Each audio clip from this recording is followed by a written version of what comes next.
বাংলার জমিনে আমি ইতিহাস বলছি, দাদা হইকুল রহমতুল্লাহ আলাইহি 150 থেকে 250 বছর ইতিহাসে দাদা হইকুল বাংলার জমিনে এটা চালু করেছিলেন। এটা একটা তাবলীগ, এটা একটা ইরশাদ ইসলামের কাজ। তিনি চিন্তা করেছেন ওয়াজ নসিহতের মাধ্যমে মানুষকে ইসলামের দিকে, দ্বীনের দিকে, নামাজ রোজা ইবাদত বন্দেগীর দিকে কিভাবে টানা যায়, কিভাবে আকৃষ্ট করা যায়, ওই জন্য এই রাস্তা অবলম্বন করেছিলেন। অতএব সেই জিনিসটাকে ধরে রাখতে হবে, এটাই আমি বলতে চাচ্ছি। আজকে আমাদের অন্তর থেকে আল্লাহর ডর ভয় উঠে গেছে। কি করে আল্লাহর ডর ভয় আসবে সেই কথা এখানে বসে শুনতে হবে। খাসাইলে হাইওয়ান, জানোয়ারের খসলত আমাদের মধ্যে ঢুকে গেছে। চেহারাটা কি সুন্দর দেখছেন, আহা ফেরেশতার মতন চেহারা, কিন্তু ভেতরে যদি জানোয়ারের খসলত ভ্যাট ভ্যাট করে, ওই চেহারার কোনো দাম আছে? তো আমাদের ভেতরে জানোয়ারের খসলত আছে 10টা, খাসাইলে হাইওয়ান বলে। তো সেই জানোয়ারের খসলত গুলোকে এইখানে বসে বার করতে হবে। লা ইলাহা ইল্লাল্লাহ ধাক্কা মারতে হবে। আলা বিযিকরিল্লাহি তাতমাইন্নাল কুলুব, জিকিরের মাধ্যমে অন্তর পরিষ্কার করতে হবে। দেখবেন দুটো কুকুর মারামারি করে, দুটো বিড়াল মারামারি করে, দুটো মোরগ মারামারি করে, করতে করতে একটা কুকুরকে জানে মারে না, দেখাতে পারবে না। একটা মোরগকে মারামারি করতে করতে জানে মারে না। কিন্তু আজকে মানুষ, আজকে মারামারি করতে করতে, আজকে মুসলমান মারামারি করতে করতে করতে করতে একজন আরেকজনকে জানে মেরে ফেলছে, খুন করে দিচ্ছে, মার্ডার করে দিচ্ছে, গলা কেটে দিচ্ছে, গুলি করে দিচ্ছে। জানোয়ারকে মারছে না, মানুষকে জানে মেরে ফেলছে। জানোয়ারের থেকেও খারাপ হয়ে গেছে। আজকে আল্লাহর ডর ভয় আমাদের অন্তর থেকে উঠে গেছে। আজকে হিংসা আমাদের ইবাদত বন্দেগী আমলগুলোকে কুরে কুরে খেয়ে ফেলছে। আমার দাদা মেজো হুজুর বলতেন, বাবা একটা ছোলা পরিমাণ যদি হিংসা থাকে, নামাজ রোজা ইবাদত বন্দেগী আমল সব জ্বালিয়ে পুড়িয়ে সারখার করে দেবে। সেই হিংসা, গরম, ফখর, অহংকার, রিয়া, তাকাব্বুরি, হাসাদ, কেনা কি করে ভিতর থেকে যাবে, সেই কথা শুনতে হবে। সেই জন্য এখানে আসতে হবে। ওই হই হুল্লোড়, রং তামাশা, জলসা অনেক হচ্ছে, আল্লাহ করে অনেক হচ্ছে, কিন্তু এই জলসা খুব কম পাবেন। এর একটা বৈশিষ্ট্য আছে। সেই জন্য আমি এখানে এসেছি। আমি হই হুল্লোড় জলসাই আমার কলিমুল্লাহ চাচাজানের মতন আমি যাওয়া ছেড়ে দিয়েছি। আব্বা হুজুর ইন্তেকাল করার পরে আমি বেশিরভাগ সব জিকিরের মজলিসে যাই, সব জায়গায়। তাতেই আমার সারা বছর কেটে যায়। প্রত্যেকটা দরবারে, খানকায়, বিভিন্ন জায়গায়। তো কথা হচ্ছে এই কারণে খালি, এবং দলের মধ্যে যারা দাওয়াত করতে আসে আবার দেখি যে মুরব্বী আছে কিনা। ফচকে ফাচকা থাকলে, কম বয়সী ছেলে থাকলে আমি নেই না জলসা, বলি ফাঁকা নেই। এদের কোনো তালমাল নেই, এরা সব জায়গাতেই আছে। এরা জুলুসেও আছে, এরা মহরমে তাজিয়াতেও আছে। ঈদের দিনে বক্স লাগিয়ে দুদিকে মিউজিক বাজিয়ে, লাল নীল বাতি জ্বালিয়ে 3 দিন 4 দিন এরকম খেচাখেচি করে, ওতেও আছে, সব জায়গায় আছে। বুঝছেন না কথা? ওই জন্য ভয় লাগে। কি এখন করবে জলসা নিয়ে, যে গুটকা, তিরঙ্গা, রজনীগন্ধা, তুলসী, থালা, রাজা খৈনি, জন যুবক ছেলেরা রেগে যাচ্ছে আমার উপরে খুব। বুঝতেছেন না কথা? কিন্তু আমি বিশ্বাস করিনি। কেন? এখন বয়সটা কম, তো এরা 40 বছর পর্যন্ত এখন নাচবে। ওই নাচা ঠান্ডা হবে, রক্ত গরম ঠান্ডা হয়ে যাবে, তখন আসবে। এখন নাচবে, সারা শরীয়ত কোরআন হাদিস সব কিছু নেই। একদম জুলুস বার করে ফেলেছে। বাড়ির মেয়েদেরকে, বউদেরকে বার করেছে। মেয়েরা দিকে সব লিপস্টিক পরে বেরিয়ে পড়েছে নবীর মহব্বতে। বাবা, দাদা হুজুর জুলুস বার করেছিলেন, 5 হুজুর জুলুস বার করেছিলেন। কোন খলিফা কোন কিতাবে, বসিয়ার হুজুর কেবলা, মেজো হুজুরে কোন কিতাবে দেখাতে পারবে যে জুলুস বার করতে বলেছেন বা জুলুস বার করেছিলেন বা লেখা আছে কোন জায়গায়? আর দাওয়া কিতাবে আব্বা হুজুর কেবলা বলেছিলেন যে জুলুস যেটা বার করে এটা হচ্ছে রেজবিরা বার করে, এটা বেরেলিরা বার করে, আমাদের সিলসিলা এটা নেই। তাই বললো যে আল্লামা পীর সাইফুদ্দিন সিদ্দিকী হুজুরের নবীর ইশক, নবীর মহব্বত নেই। আমি বইটা প্রকাশ করেছি বললে ইমরান সিদ্দিকী ও নবীর মহব্বত নেই, নবীর ইশক নেই। এদের খুব আছে। মাথায় একদম ফেটটি বেঁধে মোটরসাইকেলের সামনে প্রত্যেকটা জায়গায় আলু পটলের মতন একদম লা ইলাহা ইল্লাল্লাহ মুহাম্মাদুর রাসূলুল্লাহ বিক্রি হয়। জুলুস বেরিয়ে চলে গেল, রাস্তায় দেখি 2-4টে পড়ে আছে লা ইলাহা ইল্লাল্লাহ মুহাম্মাদুর রাসূলুল্লাহ। আমি তুলে আবার গাড়ির মধ্যে রাখি। এরকম বহুবার হয়েছে। ইলেকট্রিক পোস্টে গুমটিতে লাগিয়ে দিয়েছে লা ইলাহা ইল্লাল্লাহ মুহাম্মাদুর রাসূলুল্লাহ পোস্টার, আর পানিতে দড়ি পচে নিচে পড়ে গেছে, যে নর্দমায় আটকে গেছে, সেই নর্দমা দিয়ে পানি যাচ্ছে, কুকুরের মুখ যাচ্ছে, গরুর মুখ যাচ্ছে, ছাগলের লাদি যাচ্ছে, আর লা ইলাহা ইল্লাল্লাহ মুহাম্মাদুর রাসূলুল্লাহ আটকে আছে। আল্লাহ রাসূলের নামের সম্মান করতে পারলাম না, নামের বেইজ্জতি করালাম। বিশর হাফি রাহমাতুল্লাহ আলাইহির প্রথম জীবনটা খুব খারাপ ছিল। শরাবখানায় মদের আড্ডাতে কেটে গিয়েছিল। একদিন শরাবের নেশার ঘরে রাস্তা দিয়ে হেঁটে হেঁটে টলতে টলতে যাচ্ছেন, এমন সময় দেখেন এখানে একটা কাগজ পড়ে আছে। কি মন গেল, তাড়াতাড়ি কাগজটাকে তুললেন, তুলে কাগজটা খুলে ধুলো বালিগুলোকে ঝাড়লেন, ঝেড়ে দেখেন কেনা কাগজটার মধ্যে লেখা আছে বিসমিল্লাহির রহমানির রহিম। যতই খেয়ে থাকুন কেন, মুসলমান তো এতটুকু সেন্স ছিল, যেটা হচ্ছে আমার আল্লাহর নাম। আমার ভাইরা, বিশর হাফি রাহমাতুল্লাহ আলাইহি কাগজটা কোনো ডেনে ফেলে দিলেন না, নর্দমায় ফেলে দিলেন না। কি মন গেল, কাগজটা নিয়ে নিজের বাড়িতে চলে গেলেন। বাড়িতে গিয়ে বাক্স খুলে, সুন্দুক খুলে বাক্সের ভেতর থেকে, সুন্দুকের ভেতর থেকে আতর বার করে, খুশবু বার করে আল্লাহর নামের উপরে মাখাতে আরম্ভ করে দিলেন। ভালো করে খুশবু মাখিয়ে কাগজটাকে আদবের সঙ্গে তাকের উপরে রেখে দিয়ে শরীরে ভারসাম্য হারিয়ে ফেললেন। ধুলোর উপরে, জমিনের উপরে হাতের তলায় মাথা দিয়ে শুয়ে ঘুমিয়ে পড়েছিলেন। আর রাতের বেলা আল্লাহ পাক ডাইরেক্ট ইলহামের মাধ্যমে বিশর হাফি রাহমাতুল্লাহ আলাইহিকে জানিয়ে দিয়েছিলেন, বলেছিলেন ইয়া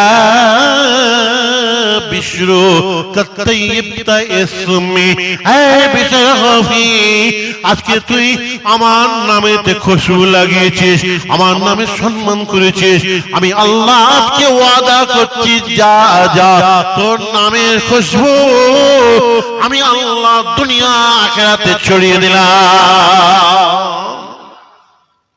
আমার নামেতে খুশবু লাগিয়েছিস, তোর নামের খুশবু আমি আল্লাহ দুনিয়া আখিরাতে ছড়িয়ে দিলাম। প্রথম জীবনটা খুব খারাপ ছিল, আল্লাহ নামের সম্মান করেছিল, আমরা সম্মান করতে পারলাম না, রাস্তা থেকে আল্লাহর নাম তুলতে পারলাম না, আল্লাহর নামকে রাস্তায় ফেলে পা দিয়ে মারাচ্ছি। মুসা নবী ২৫০ বছরের গুনাহগার উম্মত, যার লাশটাকে ভাগাড়ে ফেলে দিয়েছিল তারা, একে কবর দিয়ে লাভ হবে না, সেই উম্মত যখন মারা গেল, ভাগাড়ে ফেলে দিল। মুসা নবীকে আল্লাহ পাক ইলহামের মাধ্যমে বলেছিলেন, ও মুসা দেরি করো না, তাড়াতাড়ি যাও, যে ওদেরকে বলো যার লাশটাকে ভাগাড়ে ফেলে দিয়েছে ২৫০ বছরের গুনাহগার উম্মত, ও একদিন ঘরে বসে বসে ফালাম্মা ইনশারাহাত তাওরাতা ওয়া নাযারা ইসমা মুহাম্মাদিন সুম্মা কাব্বালাহু ওয়া ওয়াদাহু আলা আইনাইহি, ওকে যে বলো একদিন তাওরাত শরীফ কিতাবটা খুলে পড়তে পড়তে আমার হাবিবের মুহাম্মদ নামটা যখন বার হয়ে গেল, কি জানি ওর মনে কি হলো, আমার হাবিবের নামের উপরে, মুহাম্মাদের উপরে চুঁ খেয়েছিল। ওয়া ওয়াদাহু আলা আইনাইহি, আমার হাবিবের নামটাকে নিয়ে চোখে বলিয়েছিল, দরুদ শরীফ পড়েছিল। ও মুসা ইন্নী শাকারতু লাহু ওয়া গাফারতু লাহু যুনুবাহু, ও মুসা আমি আল্লাহ পাক সেদিন ওই ২৫০ বছরের গুনাহগার উম্মতের জিন্দেগীর জীবনে ২৫০ বছরের গুনাহ খাতাকে আমি আল্লাহ সব মাফ করে দিয়েছি। কেন? নবীর নামের উপরে চুমু খেয়েছেন। বিশর হাফি জীবনটাকে খুশবুই করে দিলেন। কেন? আল্লাহর নামে আতর মাখিয়েছেন। আজকে লা ইলাহা ইল্লাল্লাহ মুহাম্মাদুর রাসূলুল্লাহ কি রাস্তায় ছড়াছড়ি ১০৭-এর উপরে বড় একটা ফেস্টন দিয়ে তার উপরে ৪-৫ জন বসে আছে, আর তাতে লেখা আছে লা ইলাহা ইল্লাল্লাহ মুহাম্মাদুর রাসূলুল্লাহ। আমি আমার গাড়ির ড্রাইভারকে সাথে লোকদেরকে দেখাচ্ছি, দেখ হতভাগাদের কারবার, দেখ কাবা ঘরের ছবি দেওয়া আছে, লা ইলাহা ইল্লাল্লাহ মুহাম্মাদুর রাসূলুল্লাহ, বড় ফেস্টুন 107 ছাদের উপরে দিয়ে, আর তার উপরে 4-5 জন বসে আছে। আহা, কি নবীর ভালোবাসা! আর আমাদের নবীর ভালোবাসা নেই। হ্যাঁ, সারাদিন হই হই হই হই করে ঘুরছে। 100 জনের মধ্যে 90 জন জোহরের নামাজ পড়েছে, আসরের নামাজ পড়েছে, কি সন্দেহ আছে? বিড়ি, সিগারেট, জিন্সের প্যান্ট পরে, গুটকা, তেরাঙ্গা, রজনীগন্ধা, তুলসী তারা মুখে গুঁজে একটা আনন্দ, কার কত দামি মোটরসাইকেল আছে, হো হো হো হচ্ছে। এরা যত আনন্দের জায়গায় আছে। আপনি বলেন যে 40 দিন অমুক মাঠে একটানা নামাজ পড়া হবে, 40 দিন নামাজ পড়লে সে আর নামাজ কোনদিন ছাড়তে পারবে না। ওই মাঠে চলো অমুক দিন থেকে আমরা সব জামাত করে নামাজ পড়বো, দেখবেন কেউ সেখানে যাবে না। এর আনন্দের জায়গায় আছে। একদম কলকাতায় নতুন ব্রিজ থেকে নিয়ে আর একদম সেই বড়গিঝা পর্যন্ত, ফুরফুরা পর্যন্ত 4 কিলোমিটার 5 কিলোমিটার ছাড়া ছাড়া একটা করে মঞ্চ করে। ঈদের সময় মঞ্চ করে দুদিকে বক্স লাগিয়ে, মিউজিক বাজিয়ে, জিন্সের প্যান্ট পরে, ডিজে বাজিয়ে 4 দিন 5 দিন পর্যন্ত ওখানে ড্যান্স দেয়। আর তার সঙ্গে সোনা পালিশের দিল্লি থেকে, বোম্বে থেকে এনেছে লাল পানি। আপনারা বোঝেন নাকি লাল পানি? মানে ডিং চলে, আর হাতে 2 ভরি 4 ভরি করে সোনার বালা, গলায় 4 ভরি সোনার চেন। বাবা, সব জায়গাতেই আছে। কি করে বিশ্বাস করব? তোমরা এখন নাচো, নাচা ঠান্ডা হলে ইমরান সিদ্দিকীর কাছে আসবে। ওসব আমি পাত্তা দিইনি। হই হই হই হই হই হই। আজকে কোরআন হাদিসের জলসার মান সম্মান উঠে গেল। শিক্ষিত মানুষ, আলেম ওলামারা, তারা জলসা মাহফিল, আলেম ওলামা আমাদের মৌলানা সাহেবদেরকে দেখলে তারা নাক ছিটকায়। তারা বলে, দূর, কি জলসায় যাব? ও জলসায় যেতে খালি ওইসব হবে, এখানে খেউর গা গেই হবে। কোরআন হাদিসের জলসা, কোরআন হাদিসের সেই ওয়াজ কোথায়? নেট বেরিয়ে গেছে, সার্চ করবেন, দেখবেন 5 হুজুর কেবলার জলসা, আমাদের বাপচাদের যে আগেকার যে জলসা, আগেকার আলেম ওলামাদের জলসা, সেই জলসা শুনতে হবে। হয়ে হুল্লোড় আমি ভালোবাসি না। তো কথা হচ্ছে, আজকে আল্লাহর ডর ভয় আমাদের অন্তর থেকে উঠে গেছে। আল্লাহর ডর ভয় আনতে হবে, যার জন্যই আজকে এত গন্ডগোল। ওয়াম্মা মান খাফা মাকামা রাব্বিহি ওয়া নাহা নাফসা আনিল হাওয়া ফাইনাল জান্নাতা হিয়াল মাওয়া। আল্লাহ কোরআন মাজিদের মধ্যে বলছেন, যদি কোনো মানুষ কোনো অন্যায়, অপরাধ, খারাপ কাজ করতে যাচ্ছে, আর যদি কয়েক সেকেন্ডের জন্য তার অন্তরে আল্লাহর ডর ভয় এসে যায়, আর অন্তরটা যদি একবার সেইখান থেকে দূরে সরিয়ে আনতে পারে, আমি আল্লাহ তার স্থান জান্নাতুল মাওয়া দান করে থাকি। বলুন সুবহানাল্লাহ। 4 ইমামের এক ইমাম, ইমাম শাফি রাহমাতুল্লাহ আলাইহি বলছেন যে হাক্কানি পীর, মাশায়েখ, ওলি আউলিয়াদের দরবারে গেলে 2টো জিনিস শেখা যায়। যে 2টো জিনিস হচ্ছে কোরআন হাদিসের একদম মূল জড়। সে 2টো কি? তাকওয়াল্লাহি ওয়া মুহাব্বাতুহু। তাদের দরবারে গেলে আল্লাহর ডর ভয় শেখা যায় এবং আল্লাহ আল্লাহ রাসূলের মহব্বত শেখা যায়। আজকে আপনারা এখানে মাশাআল্লাহ জিকির মজলিস হয়েছে, আপনারা জিকির করেছেন, আত্মশুদ্ধি, তাজকিয়া নফস হয়েছে। আল্লাহ রাসূল বলেন, আলা ওয়াইন্না ফিল জাসাদে মুদগাতান ইযা সালুহা সালুহাল জাসাদু কুল্লুহু ওয়া ইযা ফাসাদাত ফাসাদাল জাসাদু কুল্লুহু আলা ওয়াহিয়াল কলব। আল্লাহ রাসূল বলেন, মানুষের শরীরের মধ্যে একটা গোস্তের টুকরো আছে, সেই গোস্তের টুকরো যদি পরিষ্কার পরিচ্ছন্ন পাক সাফ থাকে, তার নামাজ, রোজা, ইবাদত, বন্দেগী, আমল সব পরিষ্কার পরিচ্ছন্ন পাক সাফ থাকবে। ওটা যদি অপরিষ্কার থাকে, সব অপরিষ্কার হবে।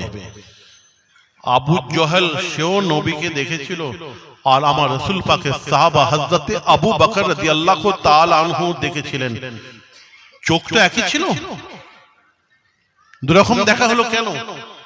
বুখারী শরীফে, মুসলিম শরীফে এই সমস্ত হাদিসগুলো মওলা রুম রহমাতুল্লাহ আলাইহি তার মুসলিমি রুমির মধ্যে কবিতার আকারে এত সুন্দর করে এনেছেন। দিদি আহমদ রা আবু জহল ও বেগো जस्ट नक्शी कर बनी हाशिम से गो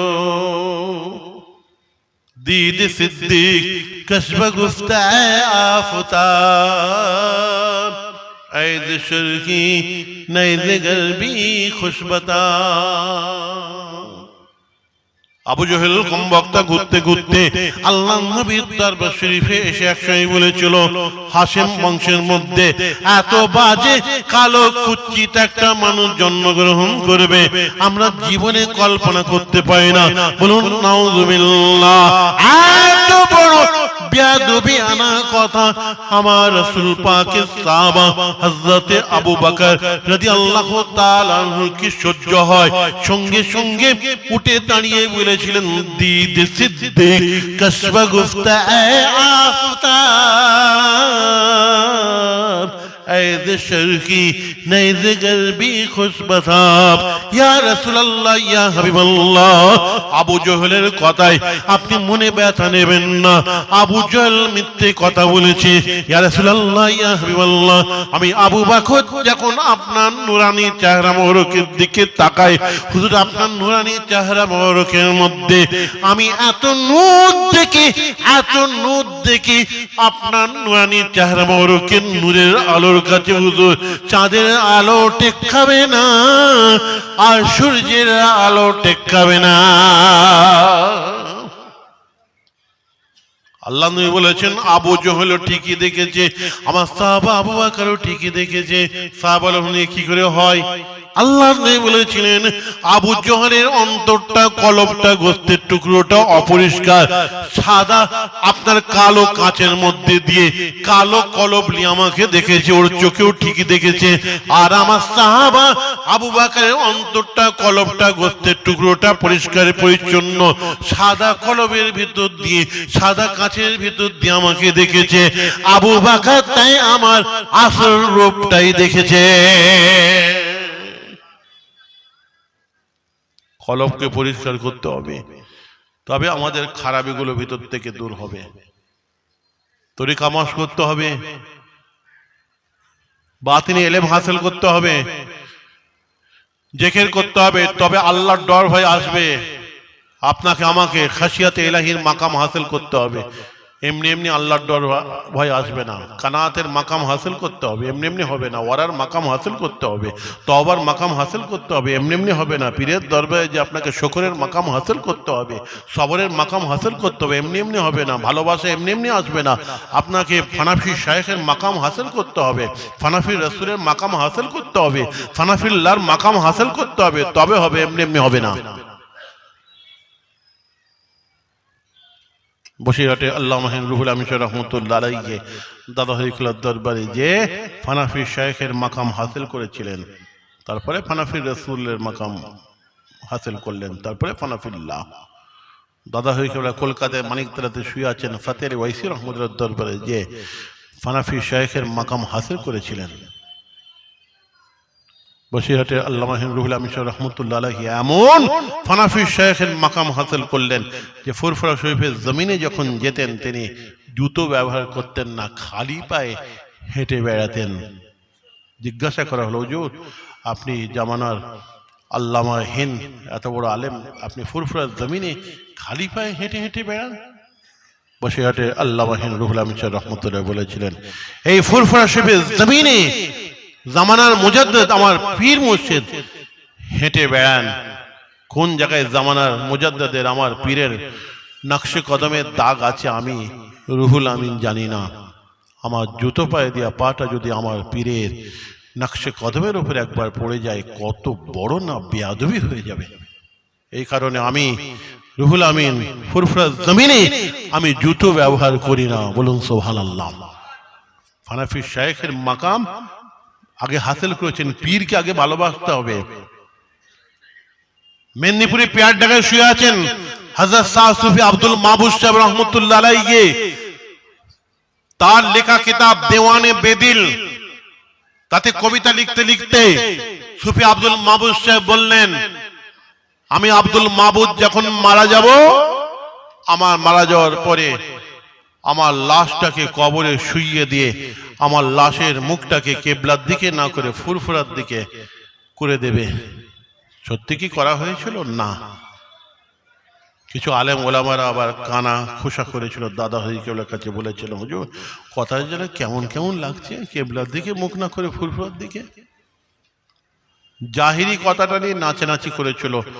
জাহিরি আলেমরা বাতিনি কথাটা বুঝতে পারেনি, হাকিকাতের কথাটা বুঝতে পারেনি। মনসুরে হাল্লাজ আনাল হক বলেছিল, আর ফেরাউনও আনাল হক বলেছিল। চিরতরে জাহান্নামী হয়ে গেল, চিরতরে জান্নাতবাসী হয়ে গেল। যখন আনাল হক বললো, জাহেরি আলেমরা ফতোয়া দিল মনসুরে হাল্লাজ কাফের হয়ে গেছে। বারবার আলেমরা মুফতিরা ফতোয়া দিচ্ছে। লাস্টে বাদশাহ জাল্লাদকে ডেকে বললেন, মনসুরে হাল্লাজ জ্যান্ত মানুষ, ধর থেকে মুন্ডুটাকে কেটে আলাদা করে দাও। ধর থেকে মুন্ডুটাকে কেটে আলাদা করে দেওয়া হলো। ধরের ভিতর থেকে, মুন্ডুর ভিতর থেকে আনাল হক আওয়াজ বার হচ্ছিল। বাদশা বলল, সমস্ত শরীরটাকে টুকরো টুকরো করে দাও, বুটি বুটি করে দাও। সমস্ত শরীরের টুকরোর ভিতর থেকে আনাল হক আওয়াজ বার হচ্ছিল। বাদশা বলল, সব এক জায়গায় জমা করে আগুন দিয়ে পুড়িয়ে দাও। আগুন দিয়ে পুড়িয়ে দেওয়া হলো। ছায়ের ভিতর থেকে আনাল হক আওয়াজ বার হলো। বাদশা বলল, দাজলা নদীতে ফেলে দাও। সমস্ত নদীর পানি আনাল হক সেই দিন বলতে আরম্ভ করলো। হাকিকাতের কথাটা বুঝতে পারে না। সুফি আব্দুল মাহবুব সাহেবের হাকিকাতের কথাটা বুঝতে পারেন। দাদা হুজুর কেবলা ডাকলেন, ডেকে বললেন, এই আব্দুল মাহবুব সাহেব, আপনি বলেছেন কেবলার দিকে মুখ না করে ফুরফুরার দিকে করে দেবে। হুজুর বিয়াদবে মাফ করবেন, লিখতে লিখতে এক জায়গায় আমি কবিতা এরকম লিখে ফেলেছি, পীরের মহব্বতে। হুজুর আমার অন্যায় হয়ে গেছে। আমার ভাইরাও সেই সময় আপনারা আমার চশমে চেরাগুলিল আমার মুজাদ্দেদ জামান দাদা হুজুর কেবলা রহমতুল্লাহ আলাইহি সুফি আব্দুল মাহবুব সাহেবের মুখের দিকে চেয়ে বলেছিলেন, ও বাবা আব্দুল মাহবুব, বাবা ফানাফি শায়েখের মাকাম না হাসিল করলে ফানাফির রাসূল হওয়া যায় না, আর ফানাফির রাসূলের মাকাম না হাসিল করলে ফানাফিল্লাহ হওয়া যায় না। আজকে তুমি ফানাফি শায়েখের মাকাম হাসিল করে ফেলেছো। ভালোবাসা কাকে বলে শিখে গিয়েছো। এই ভালোবাসাটা শেখাবার জন্য আমার কাছে তোমাকে ধরে রেখে দিয়েছিলাম। আর তোমাকে আমার কাছে থাকতে হবে না। যাও বাড়ি চলে যাও, বাড়িতে গিয়ে এই মহাব্বতটা এবারে আসল জায়গায় কাজে লাগাও। বাড়িতে গিয়ে এই মহাব্বতটা এবারে আল্লাহ আল্লাহ রাসূলের দিকে লাগিয়ে দাও। সুফি আব্দুল মাহবুব সাহেব বাড়িতে গিয়ে আবার ফানাফি রাসূলের মাকাম যখন হাসিল করে ফেললেন, ওই মানুষটা দেওয়ানে বেদিলে লিখতে লিখতে আবার ওই মানুষটা লিখে ফেলেছিল, আল্লাহ আপনার ফেরেশতা হওয়ার আমার দরকার নাই। ফেরেশতাদের মধ্যে যে সমস্ত ভালো ভালো খাসলত গুণ আছে সেগুলো আমার দরকার নাই। আল্লাহ আপনার ওলি বান্দাদের মধ্যে যে সমস্ত ভালো ভালো খাসলত গুণ আছে আমার দরকার নাই, ওলি হওয়ার দরকার নাই। আল্লাহ মদিনা শরীফের অলিতে গলিতে যে সমস্ত কুকুরগুলো কুত্তাগুলো ঘুরে ঘুরে বেড়ায়, ওই সমস্ত কুকুরের কুত্তার খাসলত আমি আব্দুল মাহবুদের মধ্যে আল্লাহ পয়দা করে দিন। আমি মদিনার কুকুর হতে চাই, বলুন সুবহানাল্লাহ। এই ভালোবাসা কোথা থেকে শিখলেন? পীরের দরবার থেকে শিখলেন। আমি বলেছি না, পীরের দরবারে গিয়ে আল্লাহ আল্লাহ রাসূলের ভালোবাসা, আল্লাহর ডর ভয় শিখতে হয়। কে বলেছিলেন এটা? ইমাম শাফি রাহমাতুল্লাহ আলাইহি বলেছিলেন। ইমামদের কওল থেকে একটা মাসলা ইস্তেমবাদ করা যায়। ইমাম শাফি রাহমাতুল্লাহ পীর ধরেছিলেন। অনেক মানুষ বলে, তো তোরা তো ফুরফুরা ফুরফুরা, অত দাদা হুজুর বসিয়াট হুজুর চাঁদপুর, অত পীর পীর পীর পীর, অত হুজুর হুজুর হুজুর করিস কেন বলে। আমি বলতে পারি খাজা আজমি রহমতুল্লাহ আলাইহি তিনি 20 বছর পীরের খেদমত করেছেন, কিন্তু আমি বলবো না। ওসমান হারুন রহমতুল্লাহ 21 বছর পীরের খেদমত করেন, কিন্তু আমি বলবো না। ফরিদ শাকাঙ্গের রহমতুল্লাহ 36 বছর পীরের খেদমত করেন, কিন্তু বলবো না।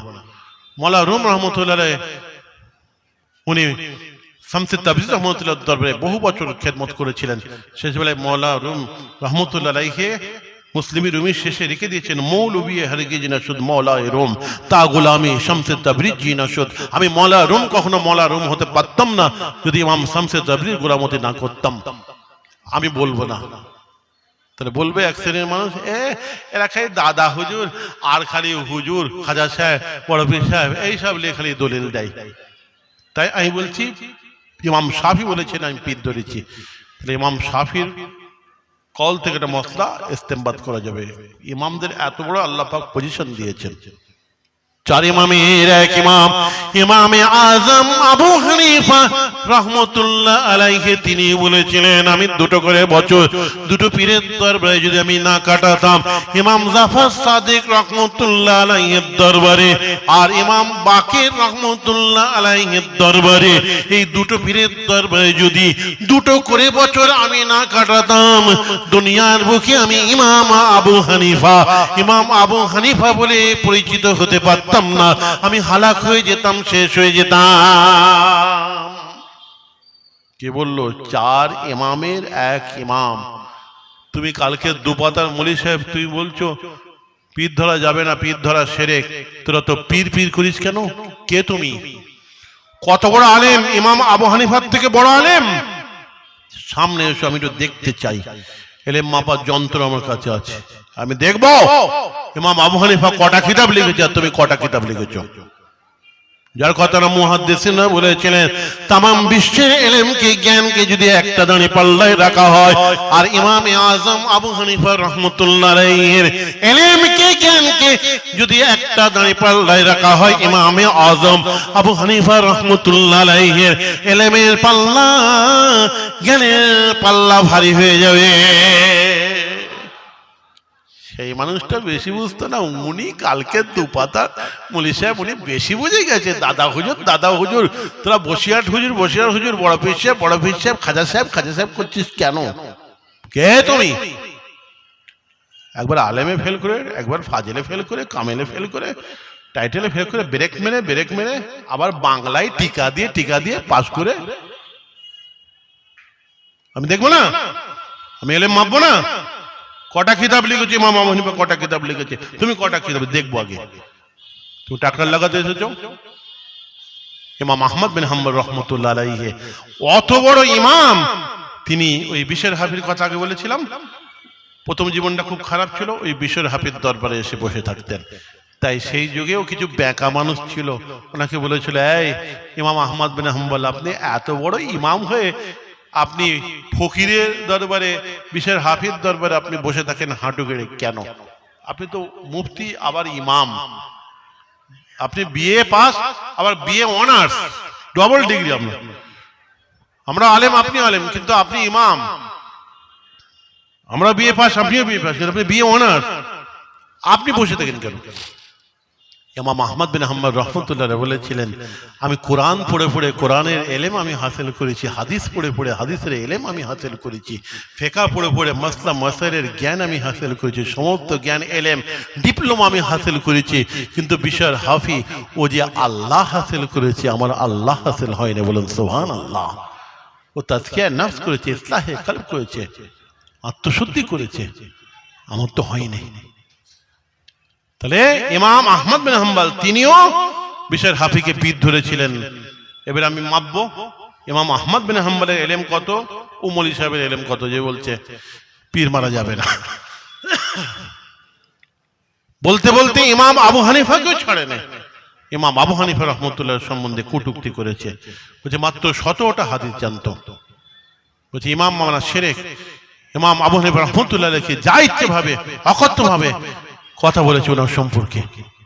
ইমাম আবু হানিফার নামাজ, রোজা, ইবাদত, বন্দেগী, আমল, তার দেখের ফেকের, ইমামদের যদি জীবনী একটা করে আলোচনা করা হয় সারা রাত কেটে যাবে।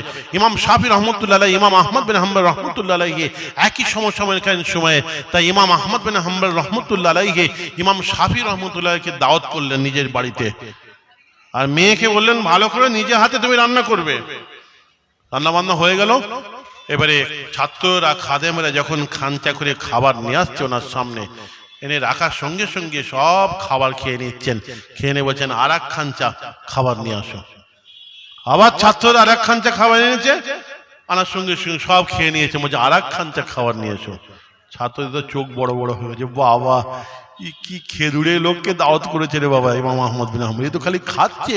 মোমেন মুসলমান একটা নারীতে খায়, আল্লাহ রসুল বলছেন কাফের মুশরিক 7টা নারীতে খায়, এ তো খালি খাচ্ছে। আবার এক খাঞ্চা খাবার এনেছে, সব খেয়ে ফেলেছে।